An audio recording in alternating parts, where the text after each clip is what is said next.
Hello दोस्तों, आज हम बात कैसे हो करेंगे आप। डीटीएच सेटअप बॉक्स की। दोस्तों, आज का हमारा फ्रीडी टॉपिक है setup DD box free D setup box के बारे में। अगर इसके अंदर अगर आपके आवाज़ भी नहीं सेटअप आती है बॉक्स तो में आवाज़ नहीं आ रही है तो क्या करें। दोस्तों, अगर आपके सेटअप बॉक्स में भी आवाज़ नहीं आ रही है तो घबराएं नहीं। उसमें एक आईसी लगी रहती है साउंड रेक्टिफायर वाली 4558।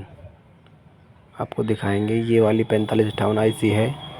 इसको आप चेंज करवा लें या कर लें तो इससे हमारी जो साउंड की समस्या है वो दूर हो जाएगी। फ्रेंड्स, ये हमने ये वाली आईसी इसमें चेंज कर दी है। आपको दिखाएंगे हमारी सेटअप बॉक्स के अंदर से कितनी अच्छी आवाज़ अब आने लगी है। फ्रेंड्स, तो ऐसी ही नॉलेजफुल वीडियो देखने के लिए हमारे चैनल को लाइक करें, सब्सक्राइब करें, शेयर करें।